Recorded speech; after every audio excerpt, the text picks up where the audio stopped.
friends and welcome to my channel Infinity Learners. हमने complex number का chapter start किया हुआ है और आज जो हम टॉपिक करने वाले हैं उसका नाम है standard form of complex numbers. Standard form को हम मॉड्यूलस एम्पलीट्यूड फॉर्म भी कहते हैं। तो अब ये standard form of complex number क्या होती है और हम इसे रिप्रेजेंट कैसे करते हैं, चलिए इसके बारे में थोड़ा सा पढ़ते हैं। Let z is equals to x plus iota y be a complex number, ठीक है। तो then standard form of z is given by r cos theta plus iota sine theta. मतलब हम किसी भी कॉम्प्लेक्स नंबर z से x plus iota y को r cos theta plus iota sine theta की फॉर्म में रिप्रेजेंट कर सकते हैं। यहां पर अगर हम इन दोनों को कंपेयर करते हैं तो x plus iota y is equals to r cos theta plus iota sine theta. Comparing the real and imaginary parts, x की वैल्यू आ जाती है r cos theta and y की वैल्यू आ जाती है r sin theta. Let this be 1 and this be 2. Now squaring and adding 1 and 2. Squaring and adding 1 and 2. X square plus y square is equals to r square cos square theta plus r square sin square theta. R square common, cos square theta plus sin square theta, and as we know cos square theta plus sin square theta is equals to 1. तो r square की value क्या हो जाएगी, x square plus y square। यहां लिख देते हैं because sin square theta plus cos square theta identity से 1 होते हैं। तो r की वैल्यू हमारे पास आती है under root of x square plus y square.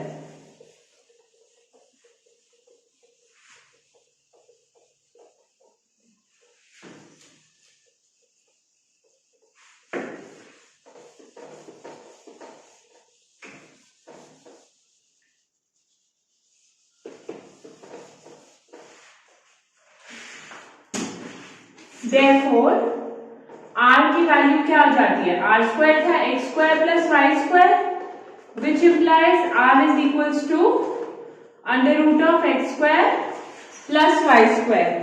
और r जो है इसको हम कहते हैं मॉड्यूलस ऑफ कॉम्प्लेक्स नंबर या फिर एब्सोल्यूट वैल्यू। ऑलराइट, अब r तो हमने फाइंड आउट कर लिया, राइट। अब बारी है थीटा फाइंड आउट करने की। Theta is the argument, modulus और आर्ग्यूमेंट। स्टैंडर्ड फॉर्म में दो ही चीजें होती है, मॉड्यूलस एंड आर्ग्यूमेंट। सो अब हमें फाइंड आउट करना है थीटा। तो हमने पीछे अभी जब हम सॉल्व कर रहे थे तो हमने क्या देखा, जब हमने x प्लस आइटा y को r cos theta plus iota sine theta से कंपेयर किया था तो वहां पे क्या आया, r cos theta is equals to x। यहां से r is equals to x, sorry cos theta is equals to x by r आ जाएगा and from equation 3 cos theta is equals to x upon under root x square plus y square, तो theta हो जाएगा cos inverse x upon under root x square plus y square. Similarly, theta can also be written as sin की terms में आएगा sin inverse of y upon under root x square plus y square. इसे आप लोग note down कर लीजिए.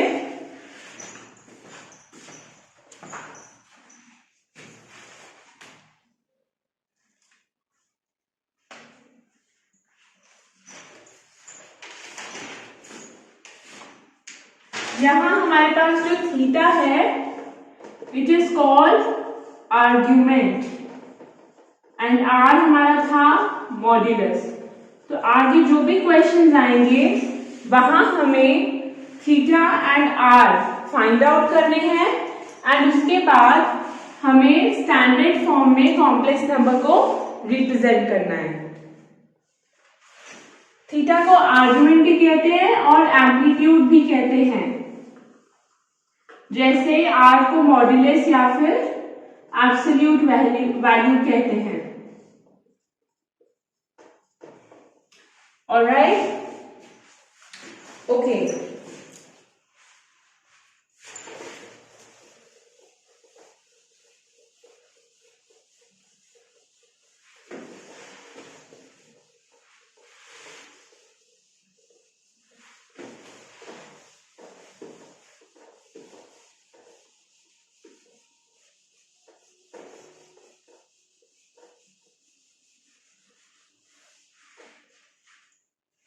Now let's start with the questions.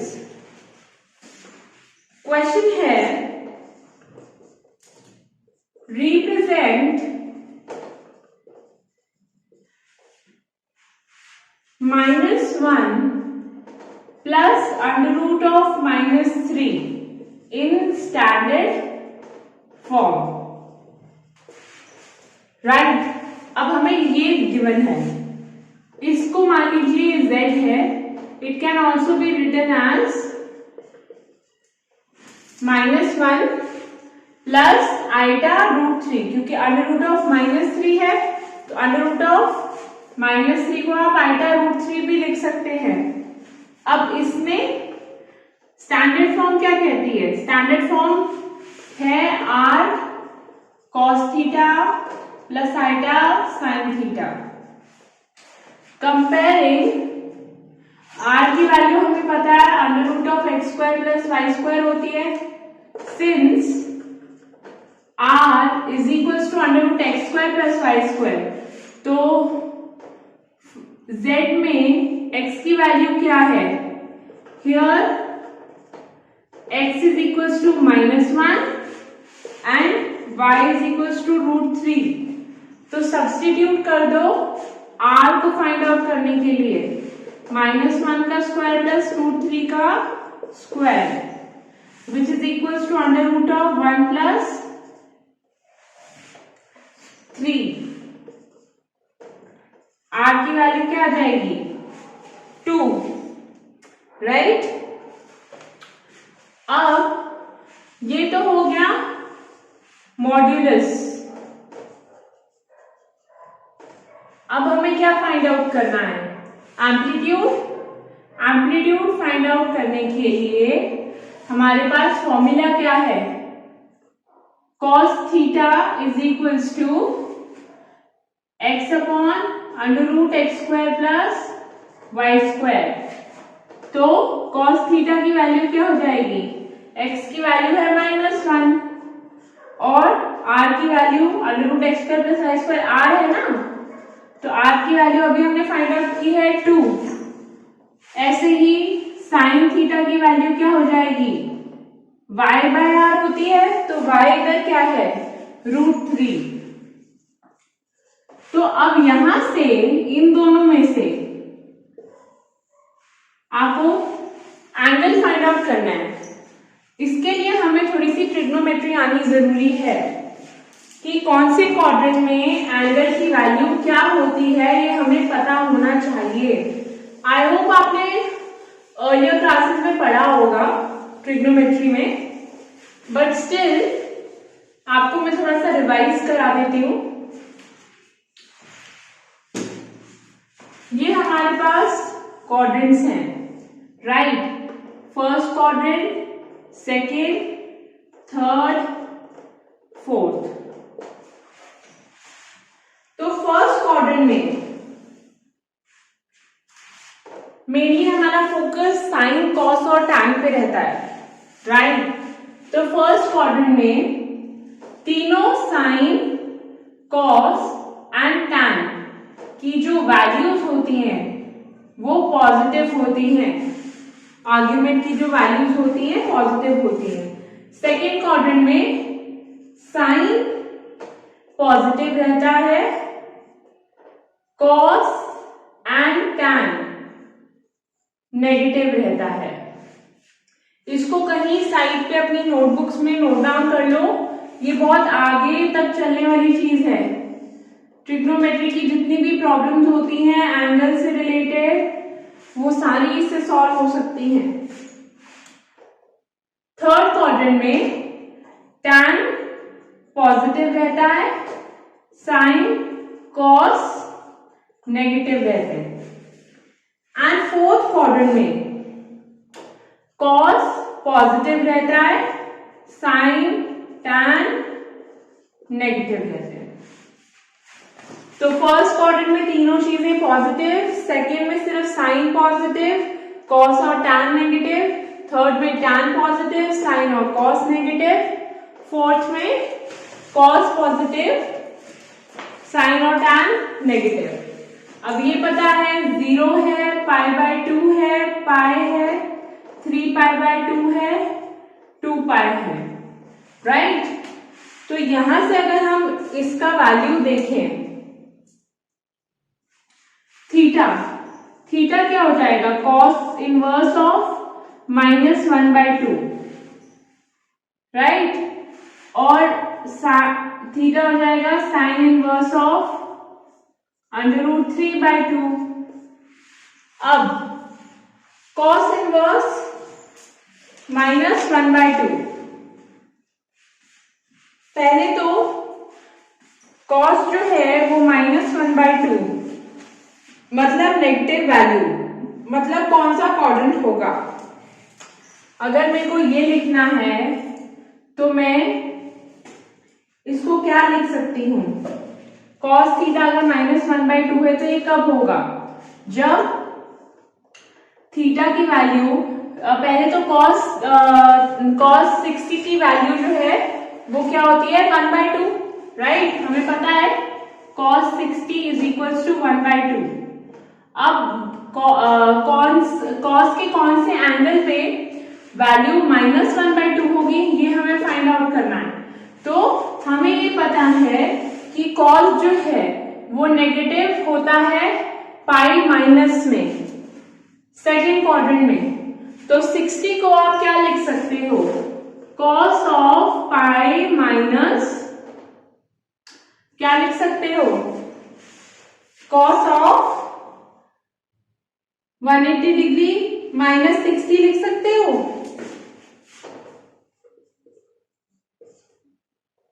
अगर मैं ऐसे लिख दूं, क्योंकि 60 क्या है π/3,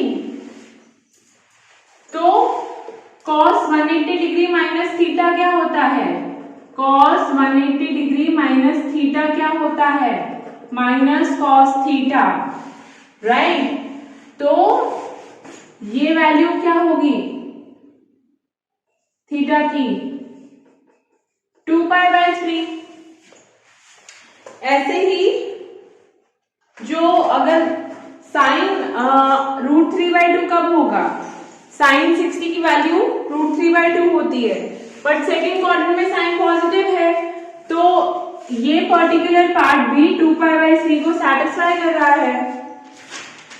तो थीटा की वैल्यू आपकी क्या हो गई, थीटा आ गया आपके पास 120 डिग्री।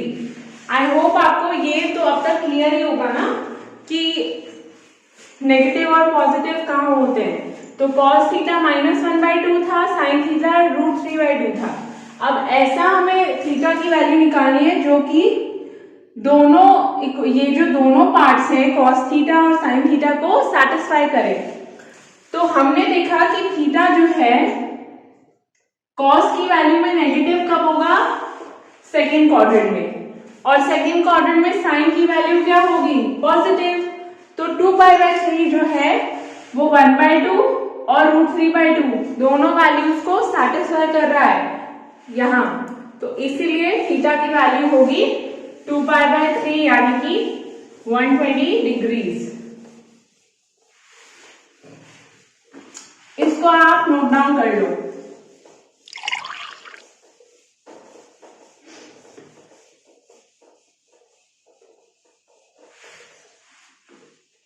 मैं हमेशा अपनी हर क्लास में बोलती हूँ, अगर आपको कोई भी डाउट है या कोई भी क्वेश्चन नहीं समझ आ रहा तो आप प्लीज एक बार उसे कमेंट सेक्शन में लिख दीजिए, रिवाइज करवा दूंगी मैं अपने नेक्स्ट ट्यूटोरियल में, या फिर आप मुझे जो अपनी क्वेरीज हैं वो मेरे ईमेल आईडी पर भी भेज सकते हो। Never fear asking questions.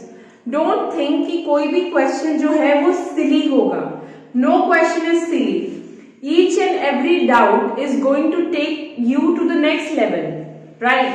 So don't fear asking questions. Next question करते हैं।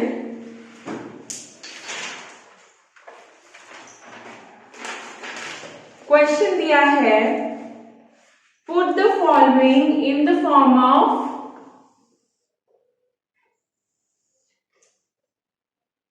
r cos theta plus eta sin theta. Put the following in form of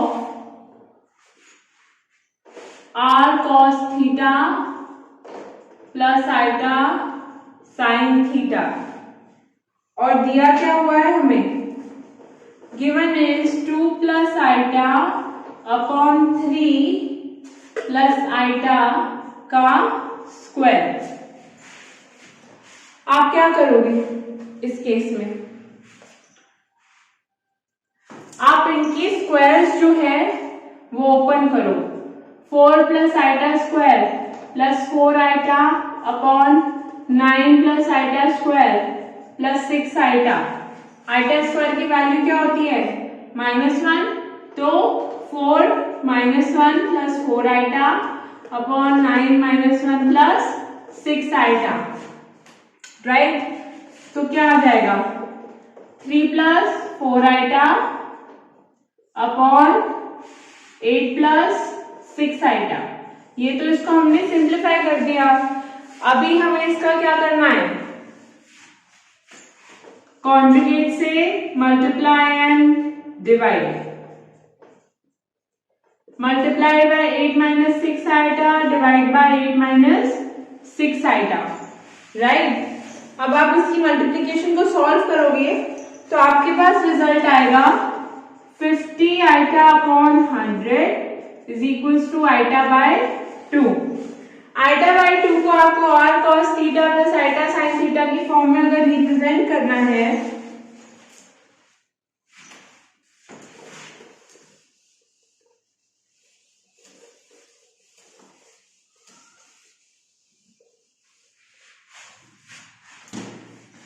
तो आप क्या लिखोगे,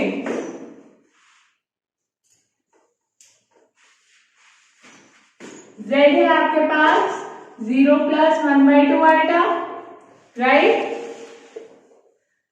तो x हो गया 0, y हो गया 1/2। यहां से r की वैल्यू क्या निकलेगी, 0² + 1/4। r की वैल्यू होगी 1/2। ये हो गया मॉड्यूलस, राइट? अब हमें फाइंड करना है आर्गुमेंट। थीटा की वैल्यू क्या होगी, cos इनवर्स x/r x की वैल्यू 0 है, राइट। और थीटा की वैल्यू क्या हो सकती है, sine inverse y by r, y की वैल्यू 1/2 है, r की वैल्यू भी 1/2 है। तो यहां क्या आ रहा है, साइन इनवर्स 1, राइट। अब देखो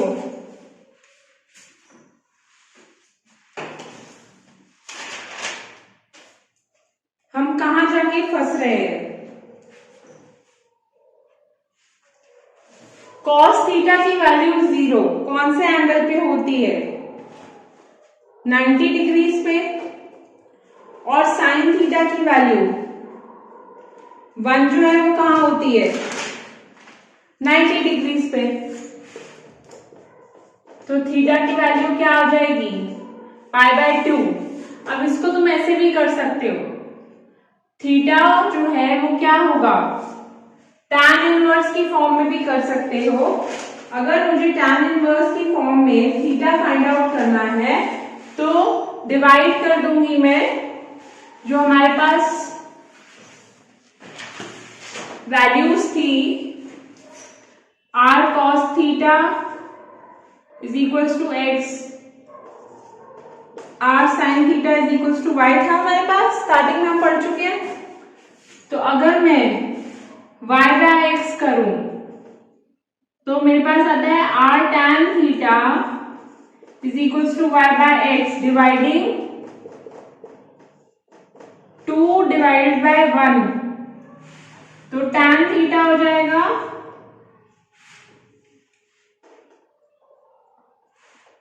सॉरी थीटा हो जाएगा tan inverse y by x। तो या तो ऐसे निकल जाएगा आर्ग्यूमेंट, या फिर ये वाला फॉर्मूला लगा दो, तो थीटा हो जाएगा tan इनवर्स y की वैल्यू तुम्हारे पास क्या आई है, 1/2, right, divide by 0।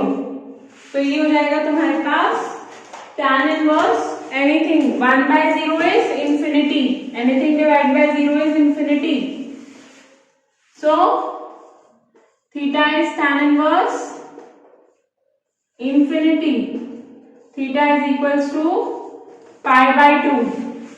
tan theta infinity होता है tan 90 डिग्री पे, क्लियर।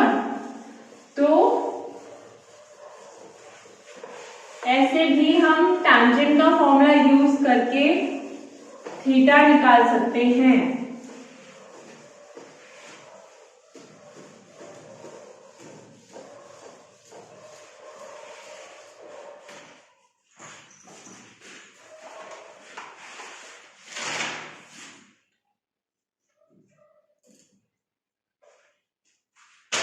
नेक्स्ट क्वेश्चन है आपका,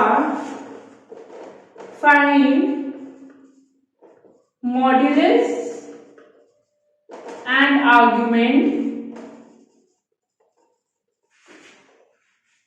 ऑफ 24 - 7 आइटा। अब ऐसे देखो कंफ्यूजन तुम्हें यहां आएगा कि थीटा फाइंड करने के लिए tan का फॉर्मूला लगाना है या साइन और कॉस को अलग अलग, साइन और कॉस का अलग अलग फॉर्मूला लगाना है। तो जब हम बेसिक साइन एंड कॉस का फॉर्मूला लगाते हैं, अगर हमारे पास उस केस में थीटा की साइन इनवर्स और कॉस इनवर्स दोनों के केस में वैल्यूज सेम एंगल पे आ रही हो, राइट, तब तो तुम लोग साइन और कॉस का फॉर्मूला लगा सकते हो।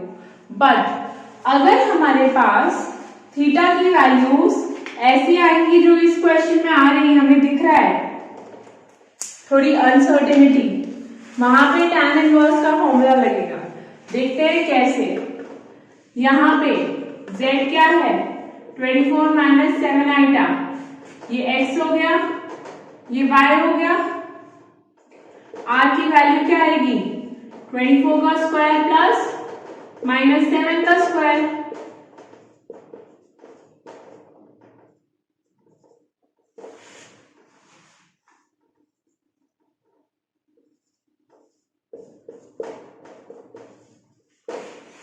आर की वैल्यू क्या आई 25। थीटा फाइंड आउट करना है तो लगाएंगे tan inverse y by x का फॉर्मूला। थीटा हो जाएगा tan इनवर्स y क्या था -7 और x क्या है 24। अब हमें ये पता है कि tan inverse -x is equal to minus tan inverse x, right. अगर tan इनवर्स के केस में माइनस साइन अंदर होता है तो वो बाहर लिख सकते हो तुम। तो थीटा की वैल्यू आ जाएगी tan inverse 7/24। Modulus and argument के क्वेश्चन सॉल्व करने के लिए आपको ट्रिग्नोमेट्री आना बहुत जरूरी है। ट्रिग्नोमेट्री के कॉन्सेप्ट एक बार रिवाइज कर लो और अगर उसमें कोई डाउट है थीटा के केस में क्वाड्रेंट्स में क्या वैल्यू होती है, आइडेंटिटीज क्या है साइन कॉस की, एक बार वो रिवाइज कर लो, क्योंकि आगे और जो जब लेवल बढ़ेगा क्वेश्चंस का तो सिंप्लीफिकेशन में आइडेंटिटीज का यूज होगा, इसीलिए आइडेंटिटीज एक बार रिवाइज करनी इंपॉर्टेंट है।